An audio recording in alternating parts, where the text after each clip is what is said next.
જો ભાઈ આજે અમે છે ને દાદાને દાંતનું કરાવવાનું હતું ને તો જો આજે અમે છે ને દાંતનું કરાવવા આવ્યા છે તો જો આ દાંતની ઓલી છે ડેન્ટલ ક્લિનિક તો અહીંયા દાદા એ કરાવવા ગયા છે ને હું છે ને ગાડીમાં બેઠી છું તો જો આ અમારી છે ને ગાડી છે તો મેં કીધું હાલો આજે હું છે ને ગાડીમાં બેઠીને તો ગાડીમાં બેઠી બેઠી વિડીયો ઉતારું તો જો આ બધી છે ને બજાર છે જો આમ જોજો કેવું છે એમ બધું આપણું આમે છે ને હોસ્પિટલ છે ને આખા રોડ છે આવી રીતના જો બધું તો મેં કીધું ચાલો આજે આપણે બહાર નીકળ્યા ને તો વિડીયો બનાવીએ એટલે ગાડીમાં બેઠે બેઠે વિડીયો બને ખરી પણ આજે જો હનુમાન જયંતિ છે એટલે અહીં તો શું છે કે ટેમ્પલ હોય ત્યાં જવાનું હોય પણ સાંજે હોય એ લોકો હનુમાનજીની આરતી કરે પછી હનુમાનજીની બધા લોકો તેલ ચડાવે ની હાથે પછી તેલ ચડાવે પછી આપણે ત્યાં શું છે કે 10 રૂપિયાનું 20 રૂપિયાનું તેલ ચડાવે અહીં એવી રીતના નંબરે અહીં કિલાના પેકિંગ જ લઈ આવે બધા એ કિલો પેકિંગ એ ધરી દે કોઈ અડધા કિલાનું પેકિંગ લઈ આવે કોઈ બોટલ લઈ આવે એ રીતના જ લઈ આવે એમ કે અને આપણે તો અહીંયા સીધો દઈએ ને તો થાળીમાં વાટક્યું ભરીને દઈએ સીધો અહીંયા સીધો દેવાય ને તો પેકિંગ કોથળ્યું જોઈએ અડધા કિલાની કોઈ કિલાની કોથળ્યું 250 એના પેકિંગ જ દે એટલે બ્રાહ્મણને એમ કરો ને કે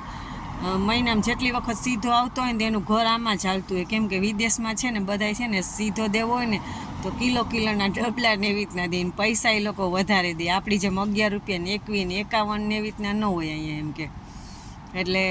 અહીંયા મંદિરમાં છે ને બ્રાહ્મણ ઓછા હોય ન હોય આપણે કેમ બ્રાહ્મણિયા હોય પણ અહીંયા વિદેશમાં છે ને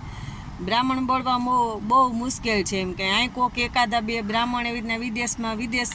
જ્યાં વિદેશ હોય ત્યાં બ્રાહ્મણ રહેતા હોય ને તો બહુ છે ને કમાણી થાય ને સાચી કમાણી તો છે ને ઇન્ડિયામાં તો કંઈ કમાણી છે જ નહીં પૈસાની આવક કંઈ નથી પૈસો કમાવો હોય ને તો તમારે વિદેશ જ આવી જવાનું તો જ તમે બે પાંદડે થાકો નકર કોઈ દી જિંદગી મરી જાઓ ને તો તમે નહીં થાવ પૈસો છે ને વિદેશમાં જ છે ઇન્ડિયામાં કંઈ નથી ઇન્ડિયામાં તમે નોકરી કરીને કરો ને તો મહિને તમને 8,000 પગાર 7,000 સિક્યુરિટીની હોય તો 5,000 10,000 બહુમાં બહુ છેલ્લામાં છેલ્લો લાસ્ટ તમારો પગાર હોય ને તો 20,000ની અંદરમાં પગાર આપે એ પણ મથીને કેટલા વર્ષ જૂના હોય તમે કામ કરતા હોય તો નવો જ્યાં સ્ટાર્ટિંગ પગાર ચાલુ થયો ને 5,000 6,000 7,000 એમ જ આપે એટલે જો પૈસાદાર બનવું હોય ને પૈસો કમાવવો હોય તો તમારે છે ને વિદેશ આવી જ જવાનું તો જ તમારી જિંદગી બનશે ને તો જ તમે આગળ આવશો ઇન્ડિયામાં પૈસા ધંધા નથી કંઈ બીજું કંઈ નહીં ને વિદેશમાં છે ને ધંધા છે અહીં સવારથી 6 વાગ્યામાંથી બધા ધંધા જ નોકરીએ વયા જાય ધંધામાં વયા જાય તો આપણે જોતા હોય ને અહીંની લાઈફ ટાઈમ છે ને આખી અલગ છે આ લોકો અહીંયા આપણે અહીંયા 1 રૂપિયાનું ખાવાનું ન મળે અહીંયા વિદેશમાં છે ને આપણે કંઈ જમવું કરવું હોય ને તો 1 રૂપિયો 2 રૂપિયા 4 રૂપિયાનું તો સારું ખાવાનું આવી જાય 4 રૂપિયા એટલે સારી હોટલમાં ખાવાનું આપણે મળી જાય અને 1 રૂપિયામાં ને 2 રૂપિયામાં જમવાનું મળે અને હજી વિદેશમાં 20 યુ 10 યુ 5 યુ 8 આના પાવલી બધું હાલે છે ને આપણે ઇન્ડિયામાં તો બધું બંધ થઈ ગયું 10 પૈસા 20 પૈસા પહેલાં 15 પૈસાની જે હાલતા એ બધા વિદેશમાં હાલે છે હજી 5 યુ હાલે છે ને ઇન્ડિયામાં નથી હાલતું એટલે જ ઇન્ડિયા આપણું પાછળ રહી ગયું છે એમ અહીંયા બધાય પૈસા હાલે વિદેશમાં આવક વધારે પડતી એમ કે ને અહીંયા નોકરી તમે કરો તો આપણે પગાર અહીં સ્ટાર્ટિંગ પગાર 40-50 હજાર રૂપિયાથી નોર્મલ નોકરી કરો ને તો તમારી 40-50 હજાર રૂપિયા પગાર ચાલુ થાય તમારો ને ભણેલા ગણેલા હોય તો એને તો વધારે પગાર મળતો હોય એટલે આવી જાઓ તમે બધા વિદેશ અને હરેકના સપના પૂરા કરો ને આગળ વધો તો જો આપણો વિડીયો છે વિદેશનો તો ખરી રીતના કમાણી કરવી હોય ને આગળ વધવું હોય તો વિદેશમાં ઝંપલાવો બધાય